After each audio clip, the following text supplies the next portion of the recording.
in listening yesterday to the morning's reflections, I know everyone heard about,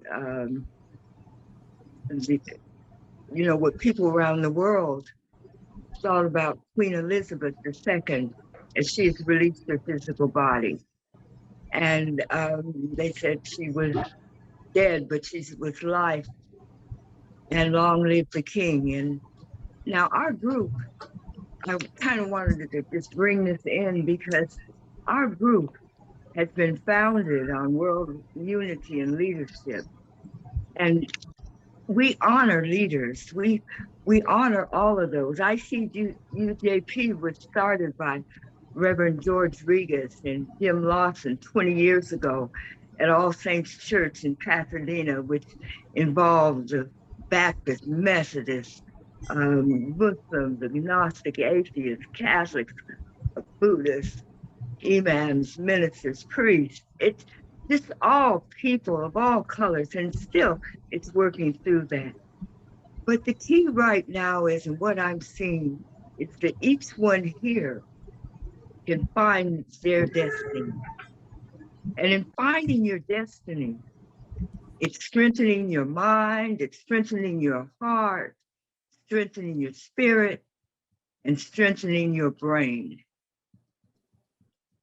And your brain is involved in everything you do. It seems to be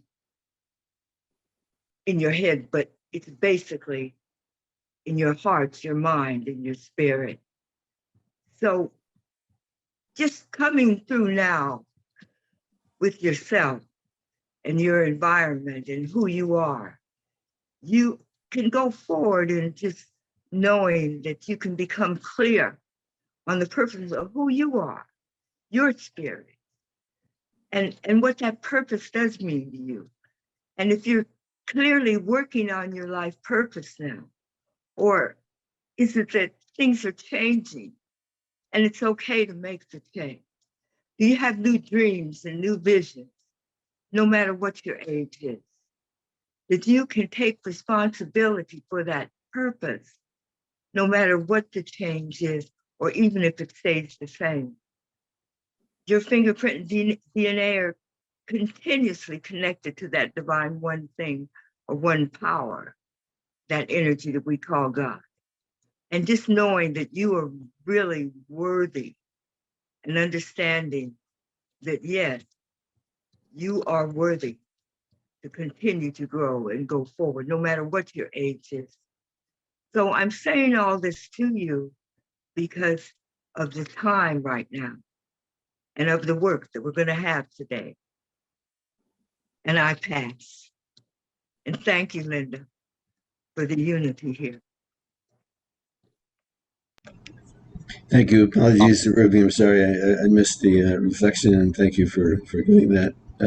Why don't you go ahead, Linda? And you are a co-host, so if you want to share your screen, there's a green button at the bottom.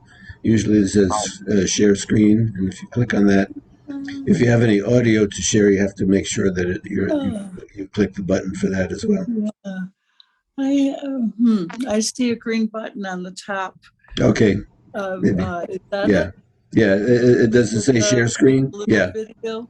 Wait, no, it's not. Can you do it from your side? I don't have what you want to share. Is the problem. Share content.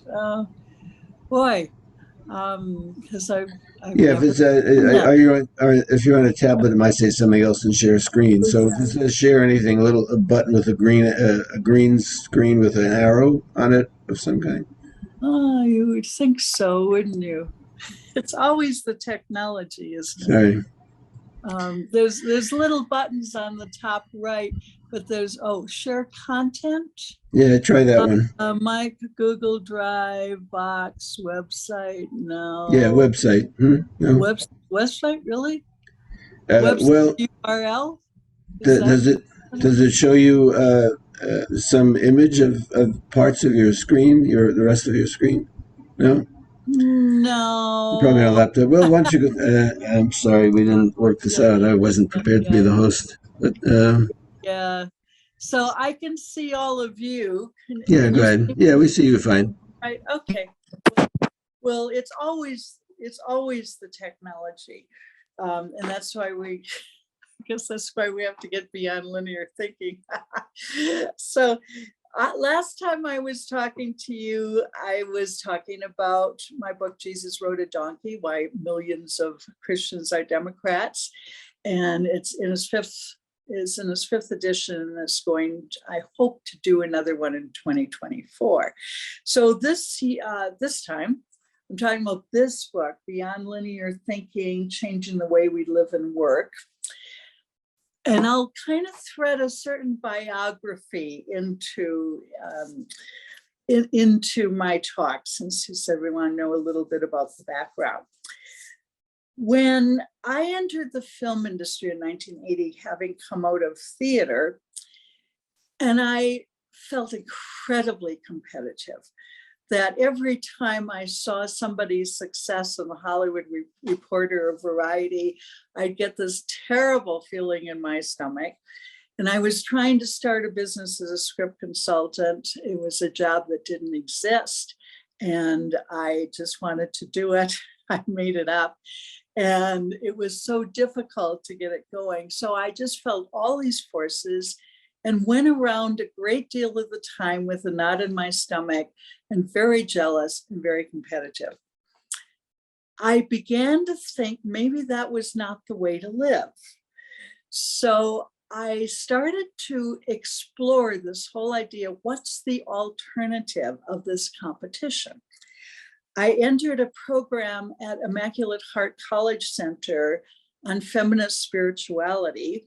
I already had 2 masters and a doctorate, but I thought, I want to learn some more about this. And I thought there's probably nothing wrong with just acquiring another master's degree.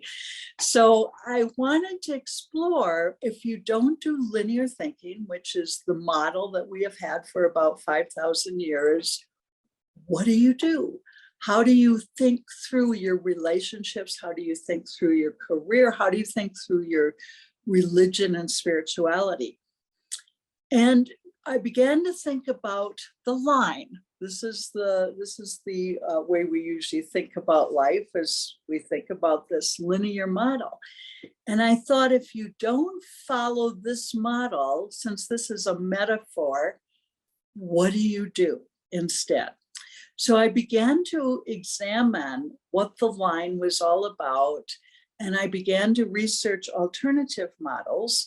And what began to happen is my business began to bloom and began to do well. And I changed my thinking from having competitors to having colleagues. And I was much happier, found a guy and got married. Is that life changed hugely when I began to think differently. So let's look at what the line is about. The line is the way we rank, and the line is the way we divide. So ranking is that with this corporate model, there's always this sense of who's on top, and you're climbing the corporate ladder. And on the way up, a lot of times you step on a lot of people's hands and you create sort of enemies. But if you can get up there, then you have the power, and you assess your life by who's the top, who's the bottom, who has the power, who is above you, who is below you, and all your decisions, in a sense, decide on this ranking. Who can you have lunch with? And when I entered the film industry, one of my relatives said to me, now remember that if you get higher than a secretary, you should not be having lunch with secretaries. You always have lunch with the person who is slightly above you. The problem is that person above you doesn't want to have lunch with you, but I would pick up the tab because that kind of equalized how things work. I discovered in terms of ranking that when you're in the film industry, the first things people ask is, who are you? Who do you know? What have you done? And what do you drive? And so you get ranked according to your car. Now, it just happened somewhere around that time, I changed from a gray Honda to a red Toyota MR2. And I realized that my ranking went up when people saw my car. So I realized when I had lunch, it was important to be the first person to get my car from the valet afterwards, because it helped kind of raise the fact I was not as high as the person I was lunching with. So you begin to get this idea of everything about ranking who is important. And what happens is that people's contributions become very limited. So your secretary, for instance, can only give you the information you need about data. Now, your secretary might be a little league coach on Monday. They might do the liturgy at the church on Sunday. They might lead a organization like a nonprofit on Wednesday, and they might sing in the choir, and they have all this other information to give. But in this kind of ranking system, it's very limited. So when I entered and was a secretary at Norman Lear's company for a while, I was told by someone, now remember, for 3 months, you never say anything unless you are asked. I said, really? And I said, yeah, because you don't want to upset your boss and know something the boss doesn't know. So it's a very strange way of thinking. For one of my books, I interviewed Jane Wyman, and she said, one of the problems, somehow this came up, is that when you are crawling to the top, you're stepping on people's hands, and when you fall, there's no one to catch you. They all have hands that are hurt, and they're not going to reach out and to help you. Now, the other problem with linear thinking is it divides, and we do a lot of divisions unconsciously. We have racism. White is supposed to be better than people of color. Rich is better than poor. Attractiveness and beauty is better than having wrinkles. So we've got to go and get facelifts. And it's amazing to me how many of my friends have gotten facelifts, and they say it really, really hurts a lot. And so and sometimes we get into other things, is that porpoises and dolphins are better than the shark, which is under here. So we make all of these kind of unconscious decisions of appearances, who has money, who is important, who is not important, and we have trouble crossing over. Some of the, when I reflect on my career, and I retired 2 years ago, I realized that I carried that ranking with me to many places where the other person was not carrying ranking. So I interviewed Ron Howard, and actually several times for several of my books. And the first time he says, well, how much time would you like? And I said, well, could I get maybe 10 minutes on the phone? And he said, come to my office, we'll have lunch, and I'll give you 2 hours. And my mind, so I was saying, but I'm such a lowly person, how could I possibly do that? And I realized in retrospect, Ron was having a good time talking to me. And I did this with several people as I was cutting off people that would be considered higher rank than me, when I realized they were getting information from me and they were enjoying an interview. And in my mind, I said, well, their time is so precious. So we do it whether we're on the lower and feel we can't talk to the higher, or we're on the higher and just say, no, I can't really talk to the lower. So one of the things that I began to think about with the linear thinking is, where do we go? If we don't stay as linear thinkers, what are our alternatives? And are these alternatives better or simply nicer? So there's this question about, if you change your model, where do you go? And one of the new models is what is called the circle. So I started looking at books that were what we call circle thinking. Okay, this is a circle. And the thing with circle thinking is that the people within the circle are basically equal. So you are not ranking them anymore. You're saying, there's one person in my circle who's going to take care of membership. One person is taking care of fundraising. One person is out in the field. There's all these different skills, and you don't say one is better than the other. You say instead, I need all of them.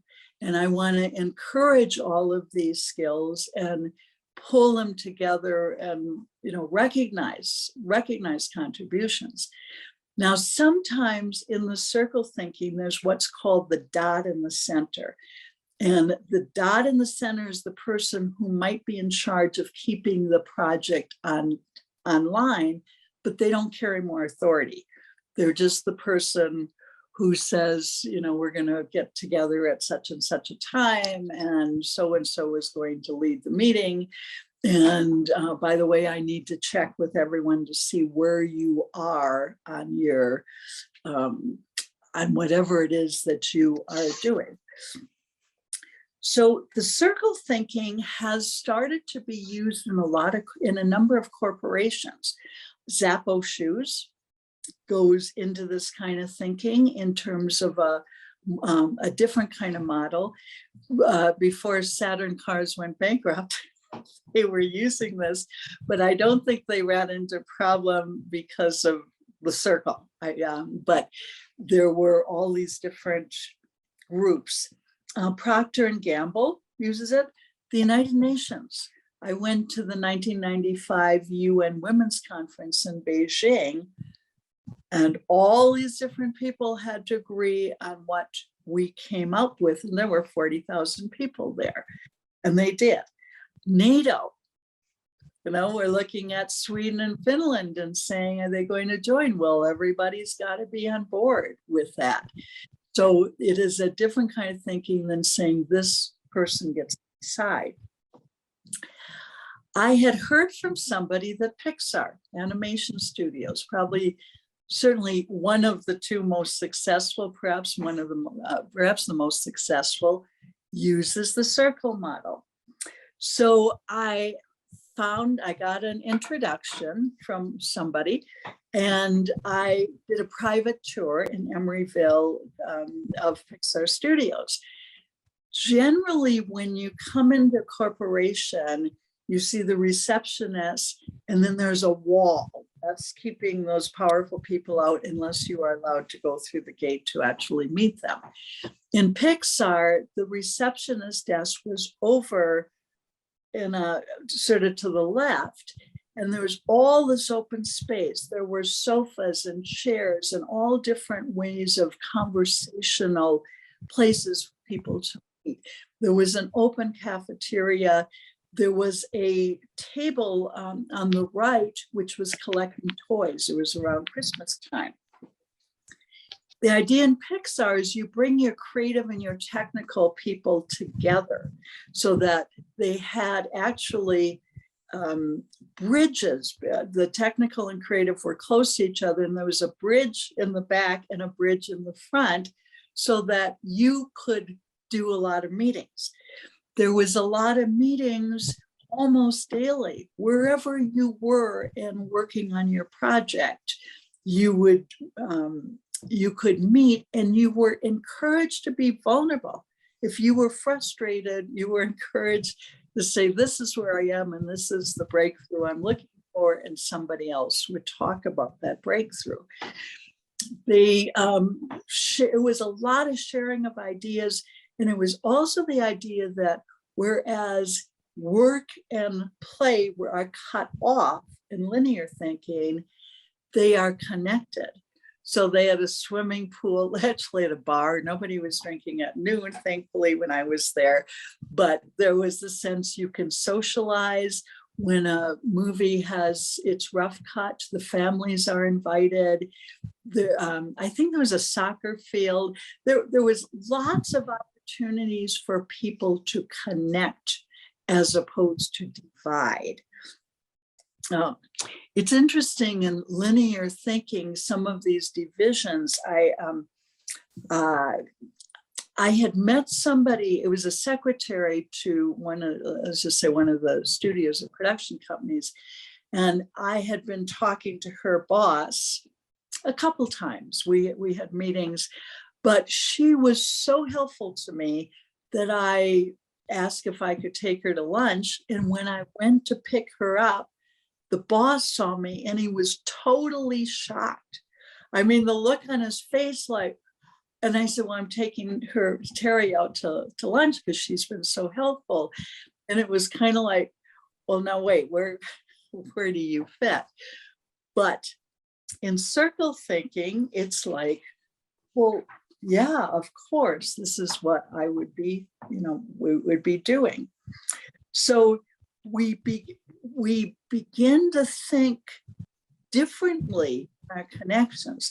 Now, one of the biggest things going on right now that has to do with these new ways of thinking is the Ukrainian-Russian war. I have a friend and colleague, Pamela J. Smith is her name, who is part of a think tank in the 1990s for the US military. And she said this stovepipe model, or the linear model in the military, no longer works.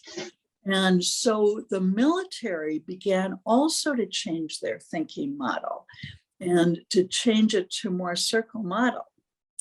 The Russians haven't changed their model.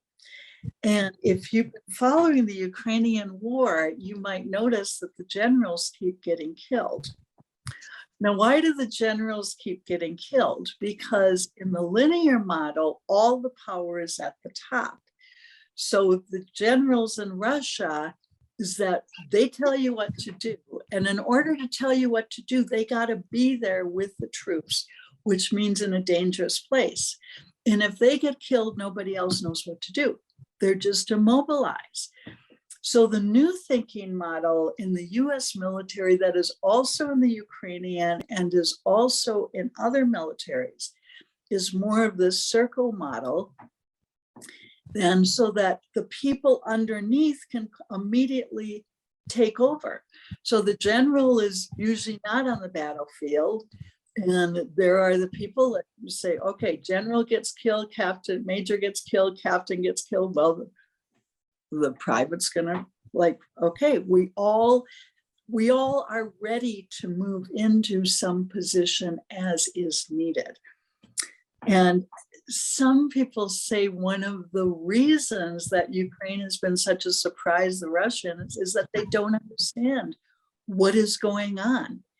And it is true that in these new models, many times people who don't understand these new models are just absolutely confused. Now, some of the development of the circle thinking came from feminists. And in the early days, when there were groups of feminists around, people say, well, who can I talk to? Who's your head? They said, you can talk to any of us. And people didn't know what to do with that because they didn't understand, yes, any of us can be spokespeople as opposed to looking for the top person. Now, the problem I found with the circle model, there's a boundary to it. So when you're inside the circle, you're fairly equal, but you start stepping outside the circle, is there can be problems. People don't know why you're not cozy and staying as the insider. Why are you doing something different? Why are you leaving this comfortable place where everybody loves you and you're going to try and move out? And so you can end up with hitting against the limits of the circle model. So I then started to think about, well, what's another model to look at? One is the spiral. And the spiral in religion, sometimes maybe you've read Thomas Merton's The Seven-Story Mountain. The good thing about the spiral is it recognizes the reality we don't go in a straight line when we transform. We usually keep looking at the same thing, but we look at it differently. The spiral is one of the oldest models. If you go back to art painting, even going back to the caves, that you can see the spiral, and it's an image of energy. A lot of the goddess cultures, you'll see this happening and being used again and again. It's an image of transformation. We keep moving, we keep changing, we keep transforming. And the spiral is one of the most basic images in our world. For instance, the umbilical cord is a spiral. If you have a colic, that's a spiral. If you look at how water in a stream flows, it spirals back upon itself. The Nautilus shell, this cover for the book, is kind of a spiral shaped. And when we designed this cover, I said, I want something complex and unusual, but elegant. And it's a very elegant kind of way of thinking. The labyrinth is a spiral. And in the labyrinth is that it looks sometimes like you're going backwards in order to get to the center, but you spiral in. It has a reflective side to it as well.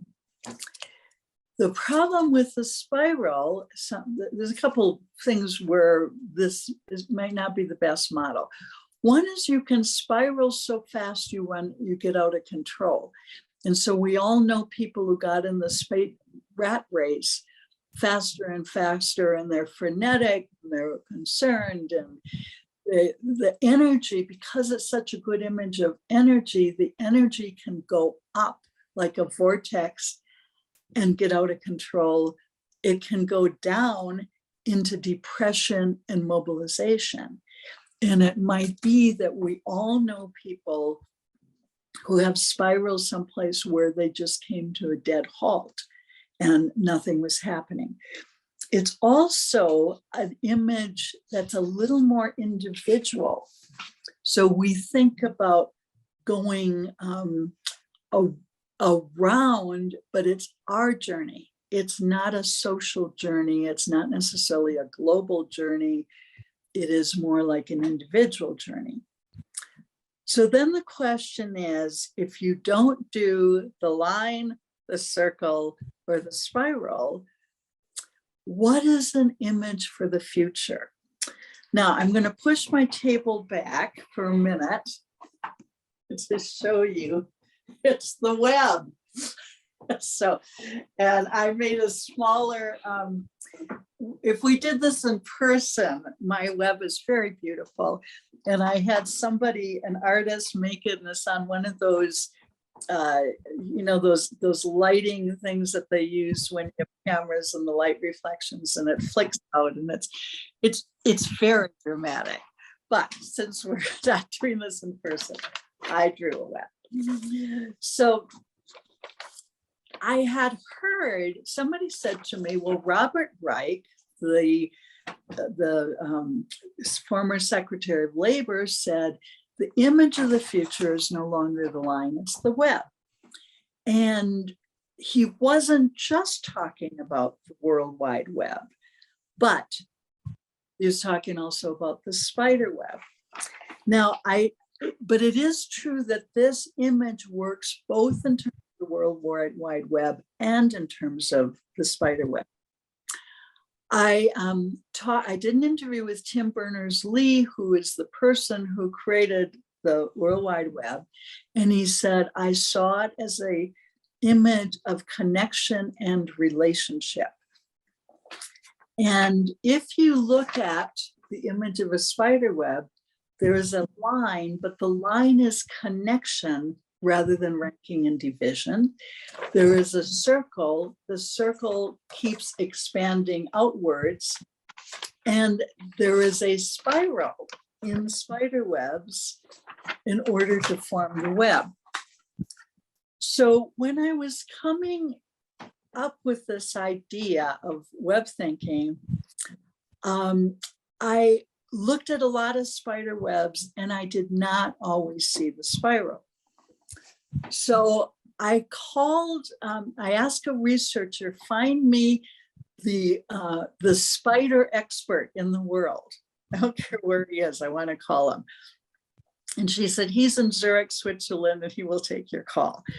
So I called Zurich, Switzerland, and I said, why am I not always seeing the spiral? And he said, every spider begins with a spiral, that image of energy, but some species take it down, and that's why you don't always see it. Now, the interesting thing about the web, a spider web is one of the strongest structures on Earth. That web is the tensile strength of steel. And that means that when we spin our webs, we are spinning very, very strong connections and relationships. There is a proverb that says, if you had a spider web big enough, it would stop an airplane. And that the spider, it's a lovely image because the spider web spins this web and she reweaves it, she repairs it, she changes it. It's a structure that when we spin our webs, in a sense, we are creating a very strong structure of connections. There are a lot of myths and stories about spider webs and Spider Woman, that she created the world. When something went wrong, she rewove it, she repaired it. And the spider web also has to be very wise. The spider has to understand what and who has come onto her web. Because in a spider web, it's like that trampoline, is that what happens in one place has an effect in another place. And so you are balancing, in a sense, these, that it has that kind of flexibility. So she has to know, is that a leaf that came onto my web? Or is it a gentleman caller that's interested in me? And if so, is he friend or foe? So she starts feeling the vibes. He dances, she starts feeling the vibes. And if she likes the vibes, if he's a good dance partner, then he's invited in. And if he's not, she bites his head off. So one of the ideas here is that we learn, first of all, we learn everyone is on our web. They're close to us or they're farther away, but we are connected. We are connected locally and nationally and globally, and things have influence on, on that web. So, we feel those connections, but we also think about where is a person on our web. And I think as we get wiser, we recognize there are some people we want to keep close to us on our web, and there are other people we would like, they're still on our web, but we would like to not have them too close to us. And so one of the things that we have, and we're getting a sound there, but one of the things that we look at is become wiser about, it is all right to have people farther away on the web. It is all right to feel the vibes and say, I don't want that person too close to me. I don't trust that person, but nevertheless, they are connected to me. And there is a certain diplomacy, there's a certain kind of love, there's a certain kind of saying, I don't want to, I in a sense don't break my strands, or if I break them, I repair them, reweave them, and let things change, and be aware of those connections. And also, I think we spend time strengthening the connections that we've had, and at times pulling people closer. Now, when Rick talked to me about doing this talk, I didn't realize how many connections I had with your group. I've known Anthony for decades. Steve was connected to me at when I was writing my Art of Adaptation. He was the lawyer that helped me work out the legal side. We had lunch, we had a long talk, and then our paths cross. And so one of the things with these webs is you say, wait, I do have connections. And one of the things for web thinking that we change our thinking about is that we recognize the connections and we are no longer living in isolation and being solitude. One of the things that happens with most people, they run into crisis of some sort. And instead of moving to their web of relationships, they just say, I don't want to inconvenience you. I'm fine. Yes, I know I'm going through a crisis of one kind or another, but is just my problem. We change our thinking. When somebody says, can I help? Instead of saying no, we say yes. And I usually have a long list. Any problem that comes up, I have a long list of how people can help. And when they say, can I help? I say, well, food's always good.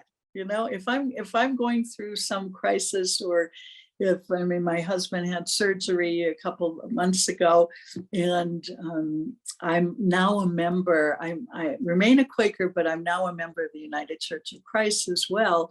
And when the pastor said, do you need anything? I said, food. She says, oh, you have come to the right church. She said, we have people who really know how to do the food thing. And it was not a serious surgery. But what happens when you say yes to help, you are strengthening those connections.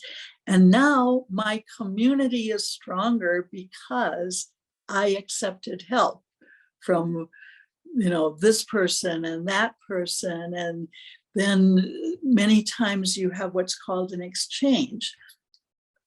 An exchange is now not the tit for tat. An exchange says, when you give to me, my thank you becomes part of that exchange.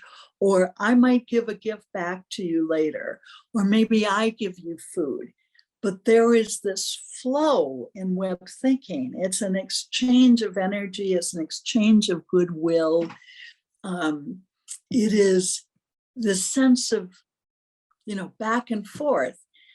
Web thinking also says we learn to say I'm sorry, so that when we make a mistake on our web, when we do the bad, we say, oh, I am really sorry. And usually we try to find a way to repair. My friends say to me, I don't mind when you make a mistake or do something bad to me, because your apologies are so good. They are taking you out to dinner, buying you a dozen roses, writing you with a note. It's like working hard to repair that web and recognizing we all make mistakes. So we don't have to hold ourselves up to this impossible, perfect standard. And what happens then is that we, people, rather than getting into that sense, I don't want to inconvenience you, say you don't have to carry this alone. That we love to help, and that helping creates these bonds of community. Web thinking is progressive thinking. And so, first of all, in any situation, no matter where you are in the world, you have a connection someplace. If I go any place in the world, I have a connection if there's Quakers there. And I have a connections, with Christians. There's all these connections that we have. And so if you got stuck in the middle of nowhere, you say, where are my connections? So I ran into crisis in Rome, and I said, wait a minute, don't do linear thinking and I'm doing this alone. No, who do I have a connection with? Well, I was doing a seminar. I had a translator that was sitting by my side every day. And I said, and I called Deborah. I said, I need help on another number of different things. But the first thing is, I need emotional support. Can you be my friend? She said, sure. And so you change, you change your thinking. Now, progressive thinking recognizes we have connections with the past and all the knowledge, inspiration that we have from the past, and we have connections to the future. So how many years have we been knowing about climate change? And there's a lot of people that think, no, it doesn't matter. We're all isolated. We must not be thinking about future generations. And oh yeah, well, we can ignore what people have been talking about for a very, very long time. So we begin to be wise and we try to think, in the future. I have problems now. I have problems with conservative evangelicals. And one of the problems is it is so individual oriented that it's about your personal salvation. I was an evangelical for a short time, and even a fundamentalist and literalist for a short time. And, are you saved? What's your personal relationship with Jesus Christ? And it's all about that. And there is not this recognition of our webs of relationships and how what we do here affects out there. And the whole public health thing. Why is it that conservatives are not vaccinated? It's like, aren't you thinking of the other person? And so progressives, and I'm a progressive Christian, progressives are going to think more about what I do here influences out there, and I have to love my neighbor, no exceptions. Now, it's really easy sometimes in web thinking, as in circle thinking, you hit across those boundaries and you do have that insider look. And some of us have to work on that with different groups. Some people have problems. A lot of conservatives, it's like, well, if you're not white and if you're not middle class or rich or whatever, sometimes I think with us is we have our other boundaries that we have to work on. And I do have friends who are conservative evangelicals, and I tell myself, they are on your web, do not break that relationship, because there's a temptation, because we kind of know our tribe and say, no, all of this is a connection. So we think in terms of our relationship to society, our relationship to each other. What is interesting is that there is that a lot of places in the world have moved to either circle or web thinking. Aviation is the thing about the pilot is in charge.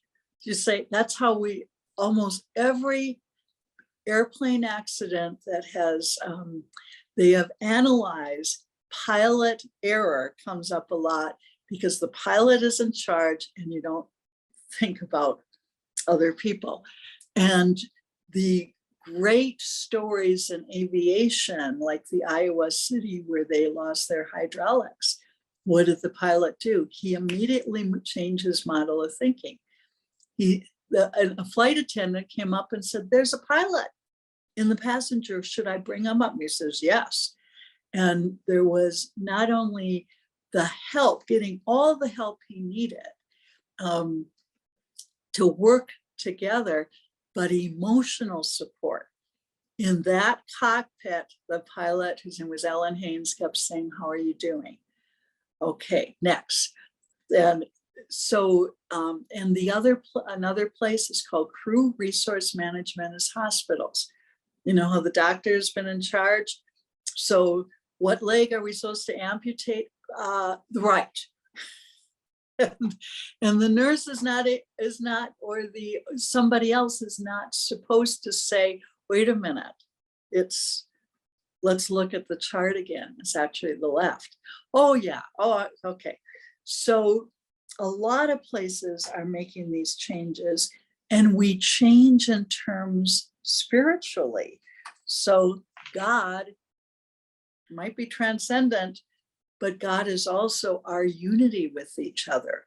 It pulls us into a spiritual concept of community and our connections with each other. If you're in a church, that the pastor is not necessarily the final authority. You have committees and the pastor is on that committee, but that person is not the one who's going to make the final authority. So I really believe that the salvation of ourselves, the salvation of our society, and the salvation of our planet depends on changing our thinking, that we move beyond linear thinking to web thinking, to connecting and seeing our links and putting that into practice in our minds and putting it into practice in our actions. And I think they said we want to do some Q&A.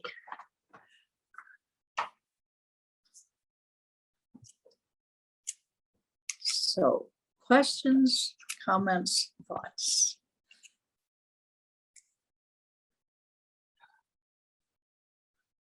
I think Michael is going to come back on board in a second. That was a great talk. Thank you very Yeah, I much. was trying to switch my screen so I can see everybody. Sorry. Let me just change the view here. Go ahead, Rick. Did you have a question or a comment you want to make yourself? I thank you very much for that, and it brought back a lot of memories because we actually might have crossed paths at one point because I was working with on a consultant basis with Norm Lear's music label Concord. So I would go out to the Beverly Hills office once in a while, and even when he did some work with helping some candidates in California, loaning out some of the office space for us to do some calls. But I do like the idea of the web. And not only for business, as you found, and for personal relationships, it makes a great model for a nonprofit like ours and a peace and justice organization. So I wanted to see if you had any ideas on any other nonprofits that you found worked really well with that concept. Oh, I'd probably have to think a lot, but having been a Quaker, in the best of Quakerism, is that people share their links to other places. Like some of the Quakers I know, they are part of a peace and justice here in Colorado Springs, and so in the best is that sometimes you are doing things together or you are supporting each other simply by showing up. I mean, to show up at a pride parade is really a very good thing. And to show up, like, say, when I went to Beijing, is to say, I want to have those connections with people from all over the world, women working with that. And so I think it can work with others, with many others, and seeing what your connections are, even with another. You have groups within your group, meaning people who are peace and justice groups. So for instance, I might say to you, if you know of some other peace and justice groups that would like me to talk, let me know. Because through you, I am now on a web of or other organizations or other places that you think would be helped by this idea. And but you now know me and these connections. I'm going to be talking, Anthony doesn't know this yet, but I'm going to be reaching out to him about my next book, because I think he would be a good connection to help me with something. So we think about who might be able to help, what our connections, and how do we support each other and those relationships. So it can be any number of them. And I think many nonprofits are not working necessarily from that linear model. They are working more from either a circle or web model. There's a few hands up. Doc Ruby, I think yours was the first, and then Carol Francis.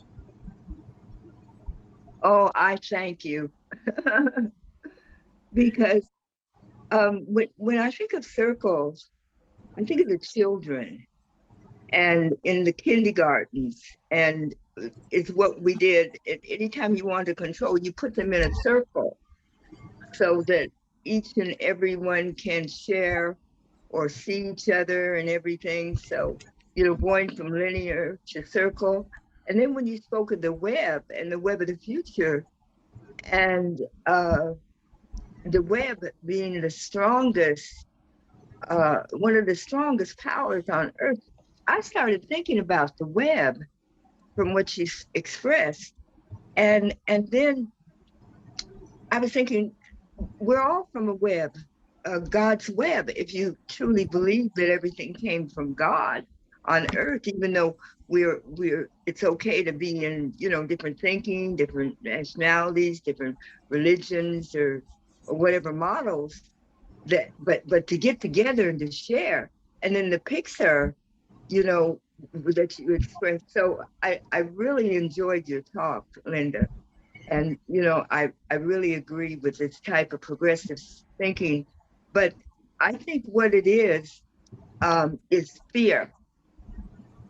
And when people have fear, that's when they go forward into not like saying the yes that you said.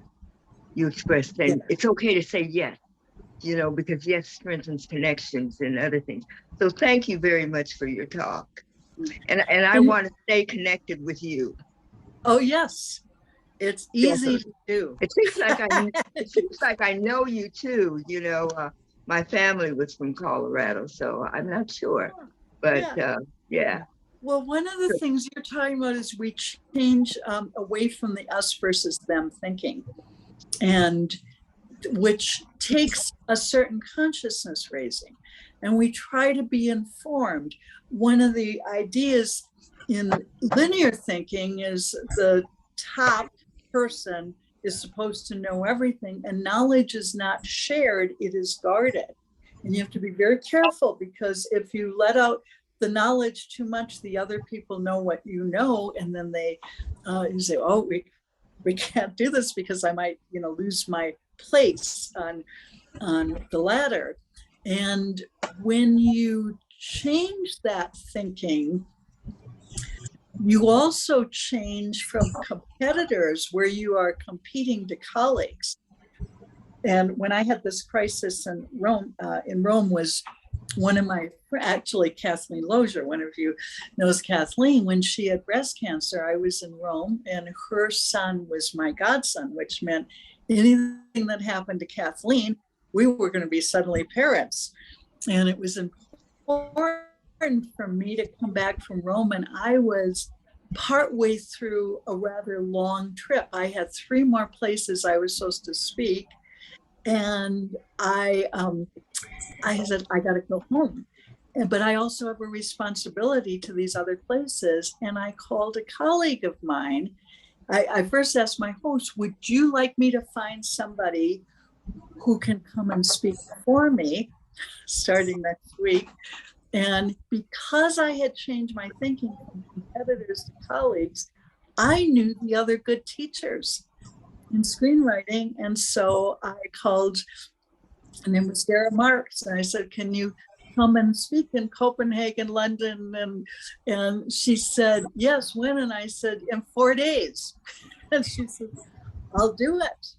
And, so when she was over there for a little bit of time, a couple of weeks, but I had people who could help me on every level, needed to be helped. And just as I helped Kathleen when she had cancer, when I had cancer in 2015, she said, I'm coming to Colorado. I want to be there for you, like you were there for me. And she was there for my husband when he got hurt, and we've been there for her. I mean, it's an exchange, and it's not an equal, but there's another concept that's interesting in game theory, which says cooperators win more often than competitors in game theory. And that in game theory, there's a concept called tit for tat, which means if somebody does you wrong, you give them a pass the first time. And if you respond underneath what they've done. You don't try to outdo them to raise the temperature, you diminish the temperature, and you give them 2 times. And then now we have, in our family, we have the rule of 3s. People get 3 times, and then they don't always know it, but they are pushed farther off the web. That we disengage. It doesn't mean we break our connection, but we disengage and say, I don't need that person close to me because they are toxic or they're going to do me bad. And that's not, I want that positive energy in the web that comes from the spiral and keeping it positive. Carol Francis? Yeah. Yes, I would love to keep connections with you, and I wish I'd had them years ago before you retired, because I'm a screenwriter and I'm a social impact screenwriter, and would love to find a Quaker who is a script consultant. So when I was in this group, it was actually a yoga group where we were doing some arts, and they told us, think of a word that is your word, and we'll do something artistic with that word. And mine I came up with was connections. And partially it's because of this one line from a writer I read a lot of, Colin Wilson, who said, things become realer, so to speak, when we see them in a wider web of connection. Nice. Yeah, I mean, it was just like, that was like right out of college, and I read that and I never forgotten it. I'm fascinated by, of course, since I'm trying to sell my screenplays, this Pixar having the circular model. I have one feature screenplay and one short screenplay that are for animation. How would that affect my trying to get them to read my screenplay? Would they, I wouldn't be trying to go for the person on top because there isn't one. So how would that affect, how would that look? Well, the first thing is that because I've been using the web model, I have colleagues who are still in business. So you would email me and I would give you the names of 3 people who are spiritual, who are also script consultants, and then you can talk to them and see where your connections are strongest. So you're always, in a sense, trying to create connections and strengthen, because I am supportive of those people and they know that, and they are supportive of me. It's a constant being generous for in connections. The other thing is that we change our thinking we change our thinking from taking to giving. And so, for instance, I joined Women in Film, and a lot of my success came because I was connected to other women. And then I think there's a trick of going into it to say, not about what can you do for me, but what can I do for you?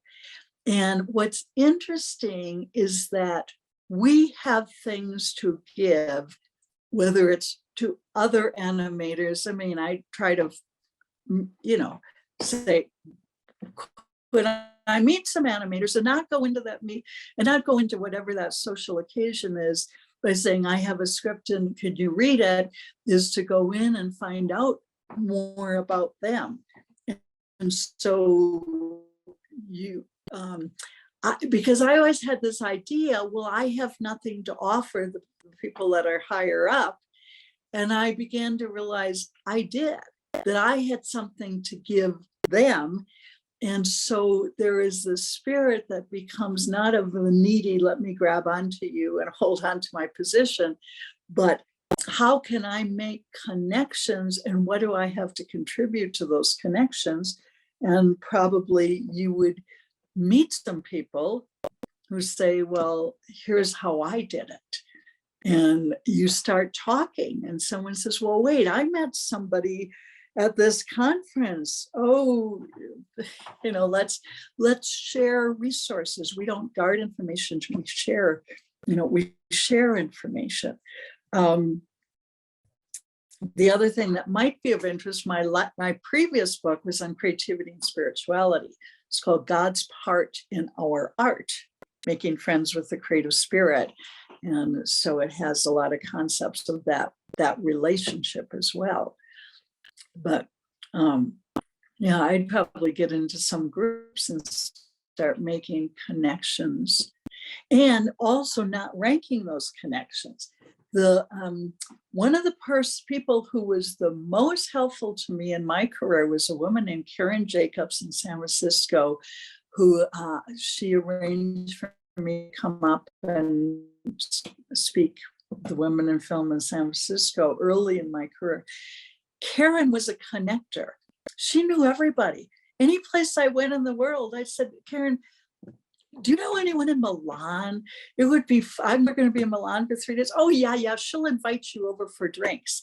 Here, I met her once. Karen was one of these warm, outgoing people. And you say, it's not the top people who are going to be your connectors. It's actually going to be the people you least expect to be your connectors. And so that's why you get out of that linear thinking of, I got to get to the top. No, I want to start making connections with people who care about what I care about. If I care about animation, I connect because I care about what they care about. And it's a tricky thing in the film industry to change that thinking, but it's a connection link. My boss from Fern Field, from when I was at Tandem TAT Normaliers Company in 1980, when she wrote a book, she says, would you endorse it? Like, of course I will, yes. And so there is that mutual, you get into a mutual giving, which is a different thing. And it is amazing how much we have to offer to people we think are up there. And we change our, and that also has, God is not up there. God is here, present. Anthony, why don't you go ahead and I'll wait. Sure.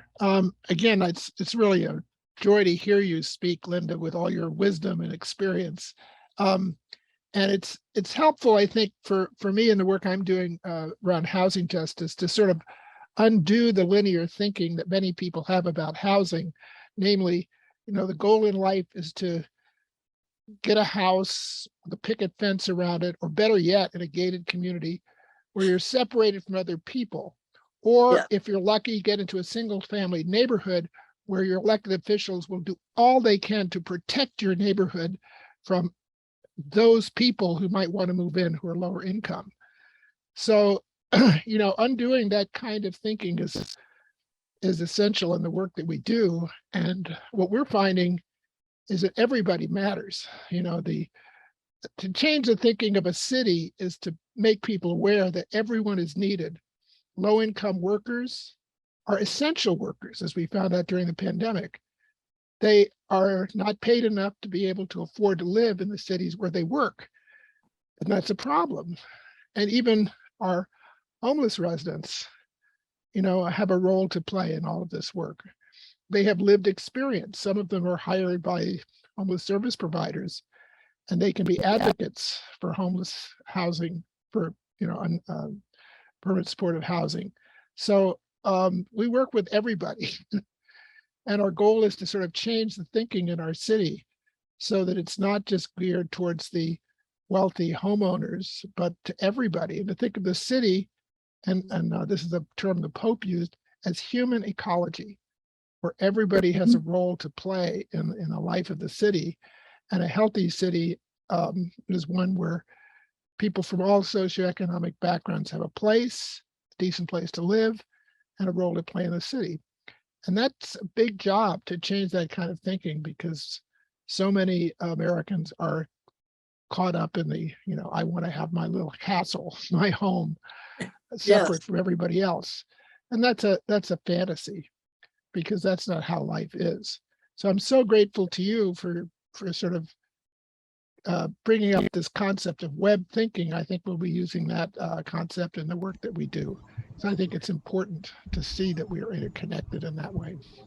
And what you say about the isolation, and I went to the Hamptons once. I actually spoke in the Hamptons, and I thought everybody had walls around their houses and gates. I had a feeling a second home for many people. I thought it was creepy. It was this sense of just so isolated. And I said, that is not a place I want to spend any time, in a place like that.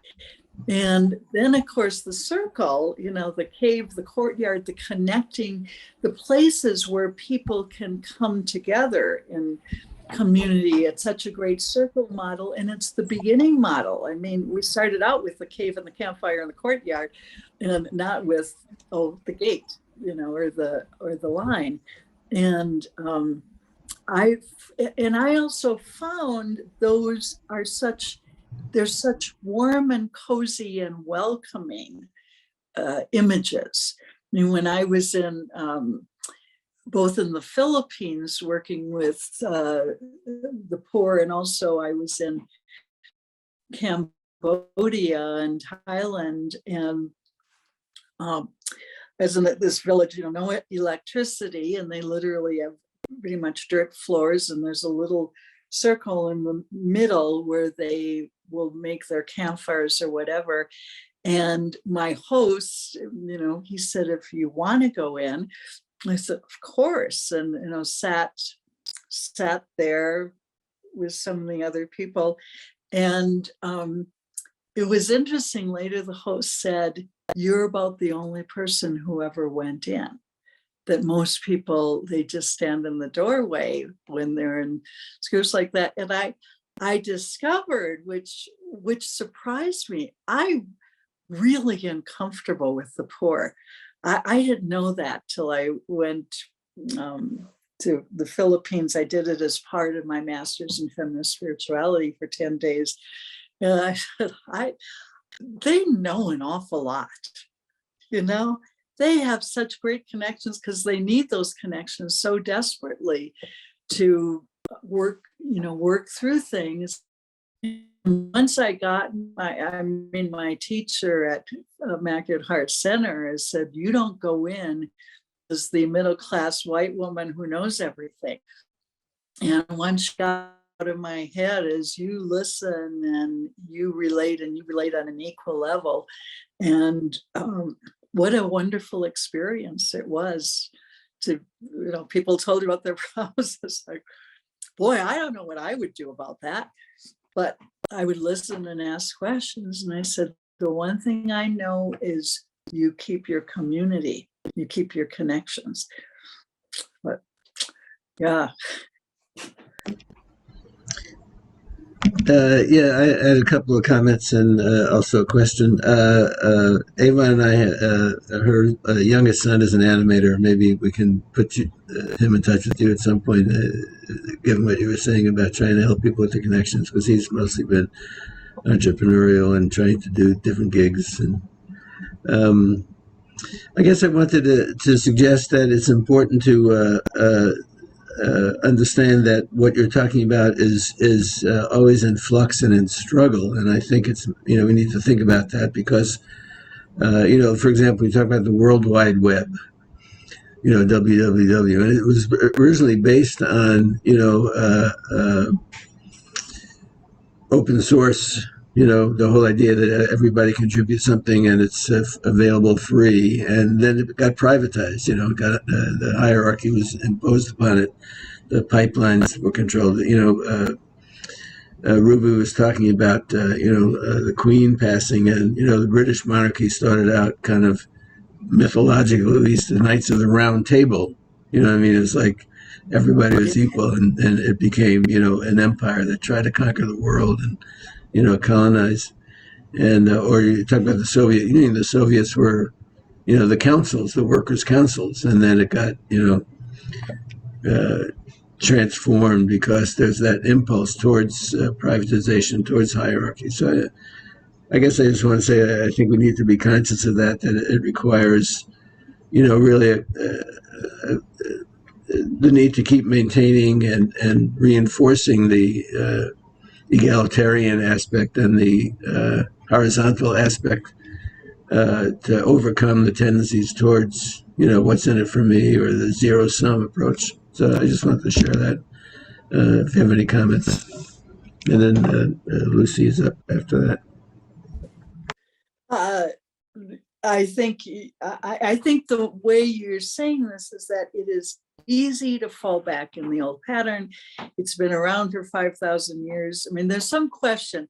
There used to be a thought that there was this place in Turkey, Çatalhöyük, that had used a more of a circle model in one of the older civilizations, goddess culture, and as they have continued to dig for the last 40, 50 years, they're saying, we're not so sure about the particular culture, finding some evidence that our original thoughts about how connected and circular it was may not be true. And so there is this thing about our consciousness and say, it's real easy to fall back into the old patterns. And I think we keep working on. I worked on my competitive feelings. I think I worked on them for 10 years, really, really hard. Every time I went there, I said, don't want to do this. This is not how I want to live my life. And it took a long, long time for me to keep working on changing that model.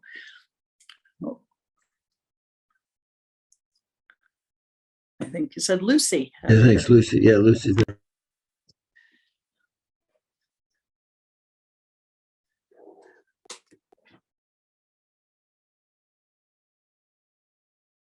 I was on mute here. You can hear me now, I hope. Yes. I saw the interview with Christine Amanpour, and she was interviewing the new president of Kenya, and he was elected, and he seemed himself to be amazed in a sense, although he was very prepared to be president, seemingly, just from the interview, listening to him. But he was not endorsed by the incumbent. The previous president had someone else in mind. And Christine Amanpour made a point of the fact that the previous president had not congratulated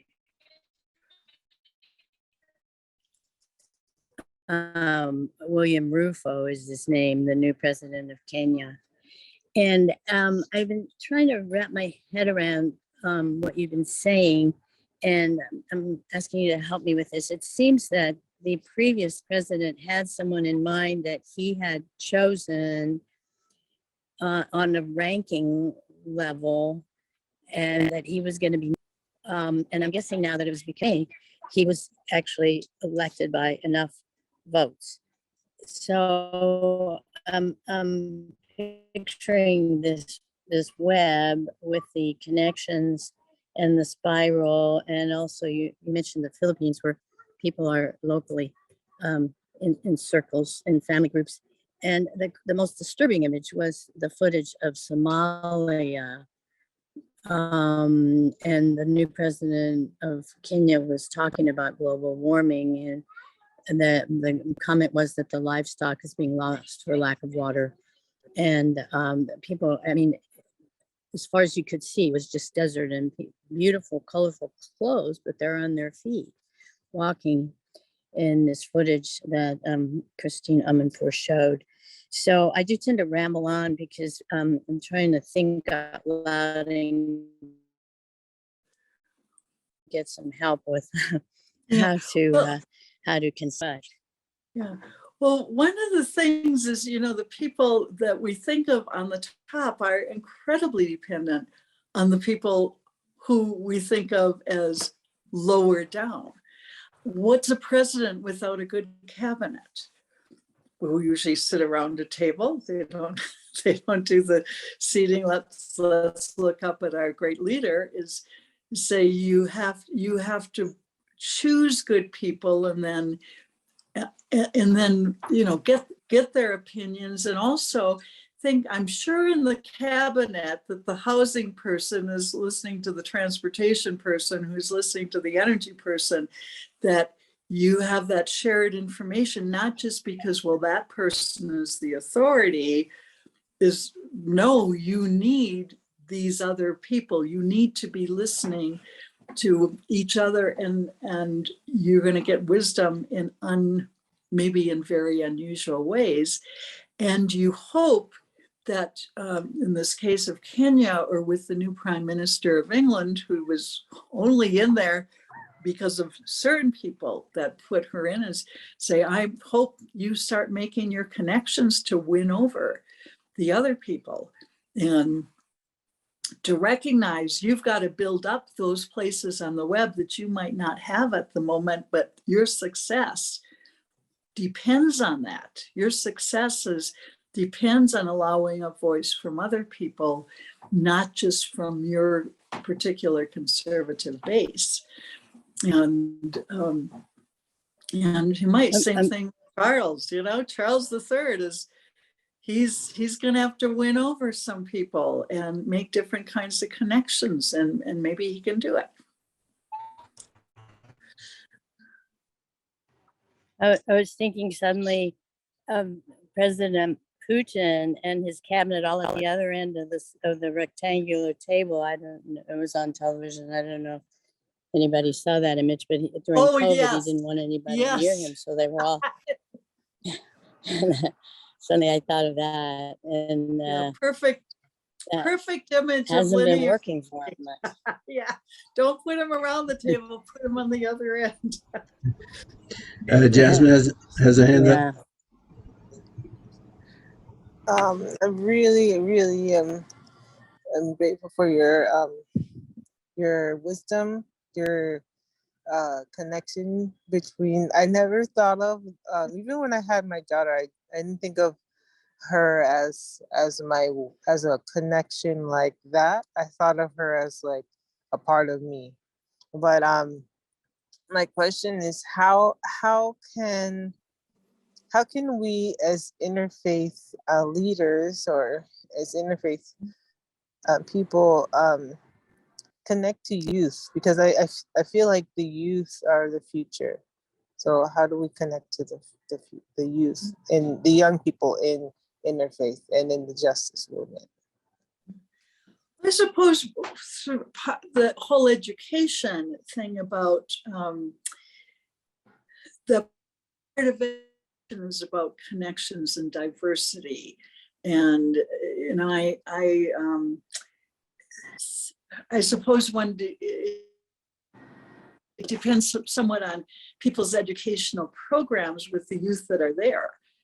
Are these educational programs opening people up, or creating more of this sense about we are the insiders, and we are the good Christians, or we are the good whatever faith it is.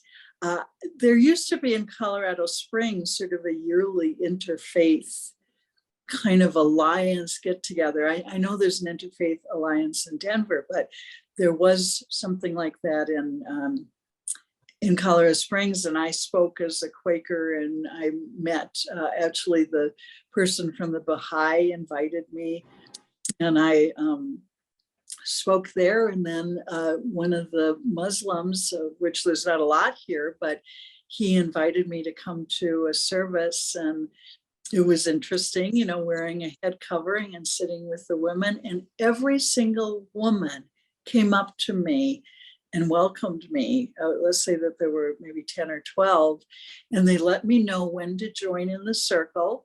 And, you know, otherwise I sat and I watched, but it was an incredibly welcoming and beautiful, really lovely. And so I think a lot of things is keeping youth connected to others rather than allowing them to get into, well, we're the Baptist, or we're the what is it, the Great Lakes Baptist, and we don't talk to the Arkansas Baptist. And I mean, really working at getting away from those lines that divide us, seeing us in a bigger way. Please put your contact information in the chat, please. Yeah, why don't, actually, if you can see my name, Linda Seger, S-E-R.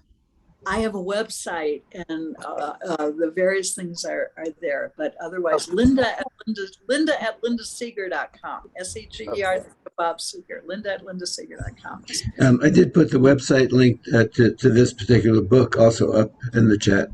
Phil, you had your hand up? You just call on me? Yes. Yes, Phil. Sorry, go ahead. Yeah, okay. I just put this in the chat, but I wanted to kind of pose it as a question too. I see a real parallel between your nonlinear model and how Quaker decision-making and hierarchical structures work.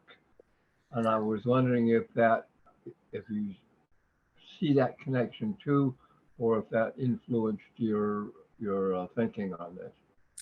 Yeah, I've been a Quaker since 1970. And I actually became a Quaker in my church hunting phase when I was teaching at a Southern Baptist college in Phoenix. And I thought, I am in desperate need of some kind of balance here. And I started going to a lot of churches. I grew up Lutheran, but I felt very at home with the Quakers. And of course, that's the circle model, very much so. And hopefully it's also the web model. And yes, Quakerism has had a huge impact on my thinking. Of course, many of the early feminists were Quakers.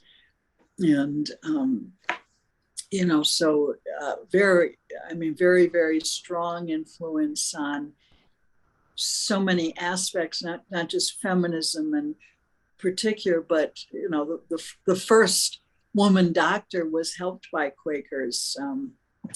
Elizabeth, oh gosh, I'm trying to remember her name, but Blackwell, I think was her name.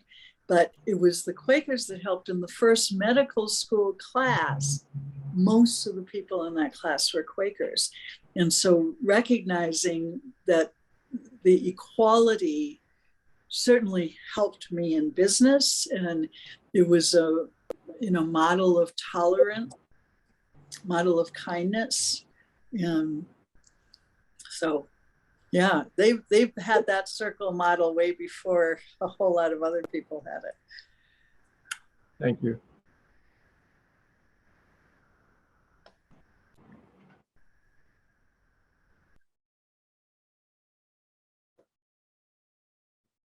I don't see any other hands up,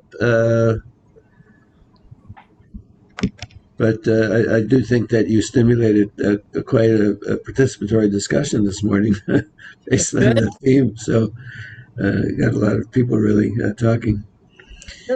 So Carol Francis, did you want to share a little something more about the upcoming meetings, and then we can have our, I don't know if somebody's lined up to do a closing benediction or about our outreach meeting? Yeah. Well, you mentioned again that next week you're going to be speaking. Is that right? Right. And we want everybody, everybody to come back.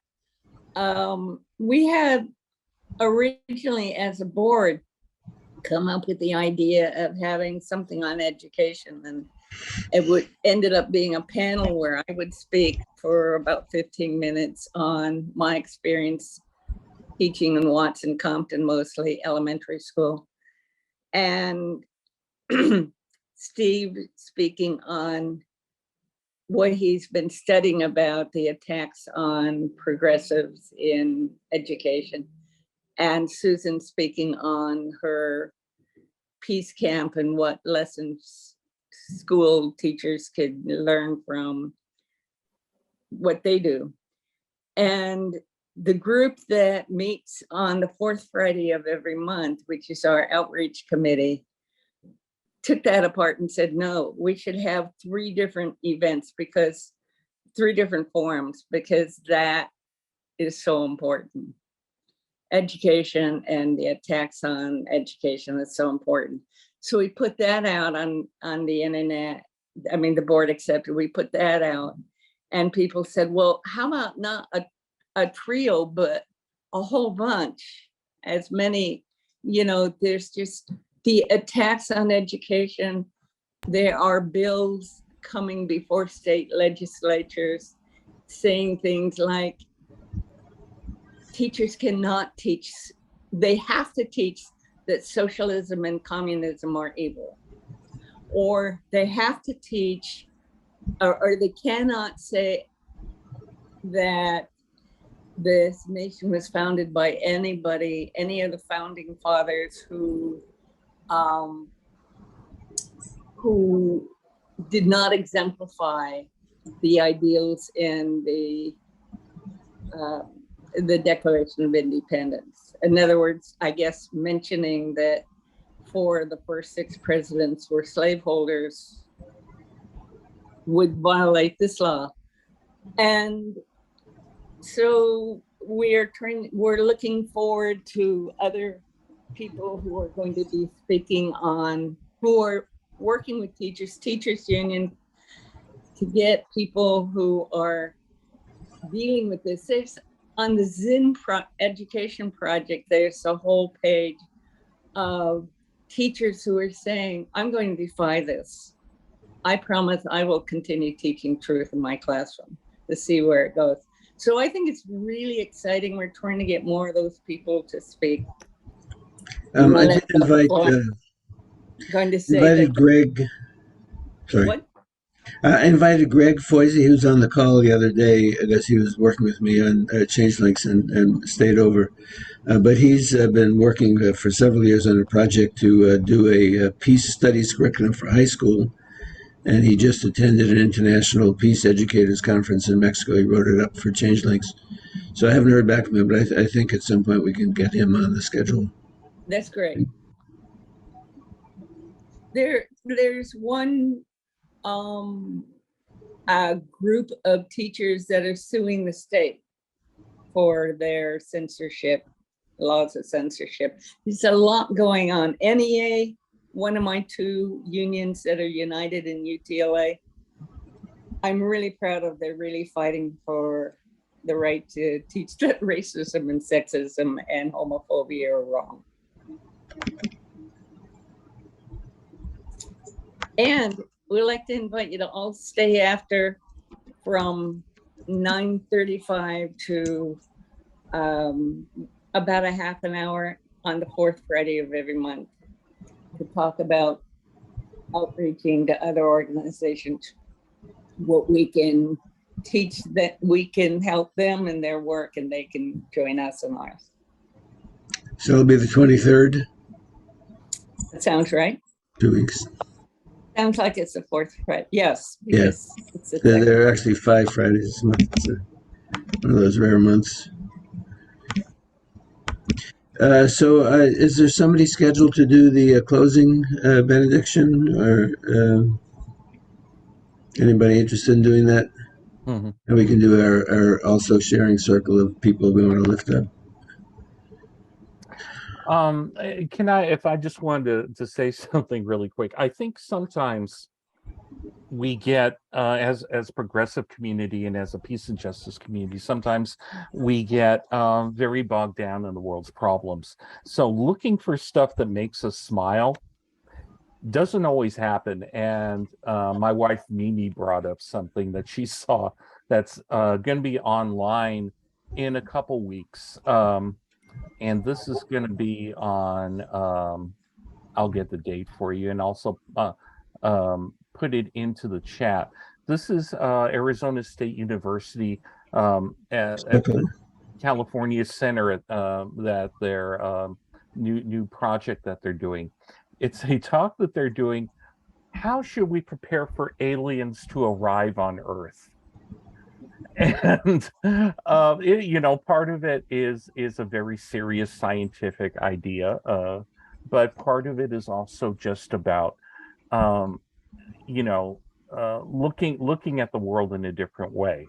And it reminds me of myself and a couple of other friends went to a talk by Neil deGrasse Tyson, who was one of the astrophysicists that decided Pluto was not a planet.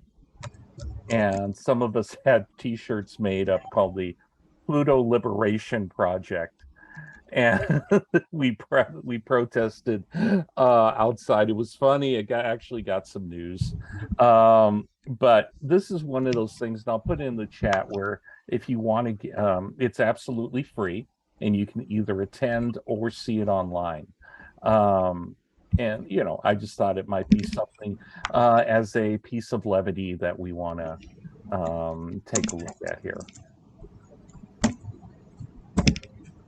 They're doing another one actually specifically about laughter. It's 15th, Thursday the 15th. I just put it in there.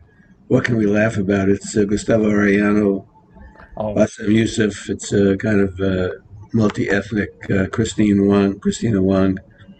So, not your traditional white male stand-up comedian.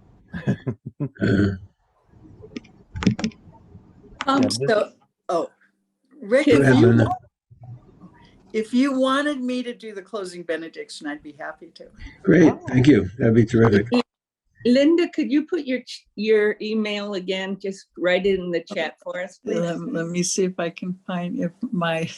So this. I'll do it. Okay. Okay. Yeah. Okay. Can I just say something about Linda's presentation? I was rather concerned when she couldn't get to her PowerPoint, but she really did a fantastic job with her little slinky and her other aids. It just, I think it helped us to connect. Yes. There was a Quaker, Paul, I can't remember his last name, a writer who said that power corrupts and PowerPoint corrupts absolutely. Sometimes PowerPoint separates us, but what you did connected us. So I'm really glad that you didn't have your PowerPoint. Yeah, you know what? I don't have PowerPoint. I don't use PowerPoint. But when they talk about screen sharing, I thought he was talking about something else.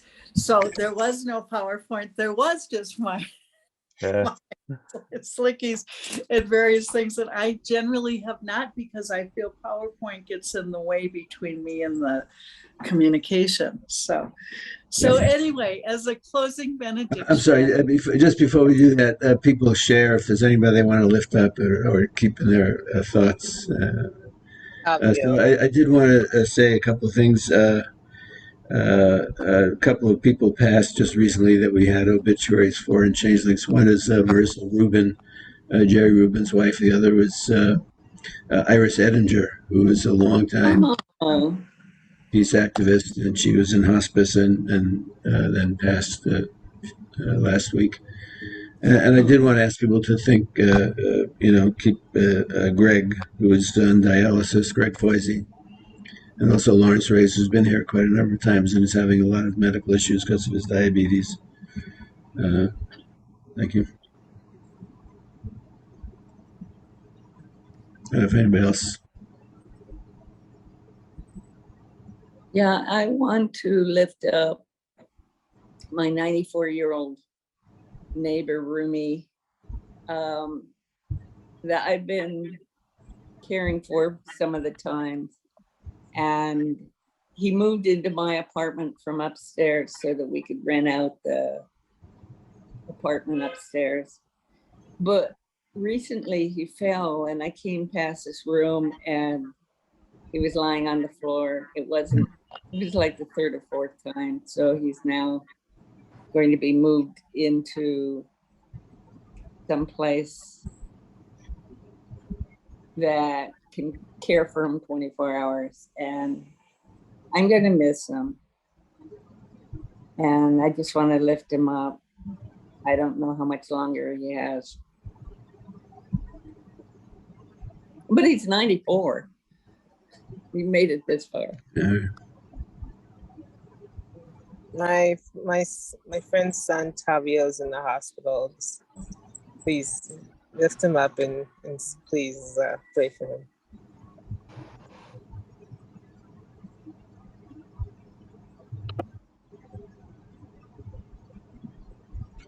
Okay, thanks. If that's it, maybe you could take us out, Linda. Thank you. Yeah. So let us be aware of our God in the center and transcendent and all around, and that this most Holy Spirit will strengthen our connections with each other and have no boundaries except love and mercy and justice.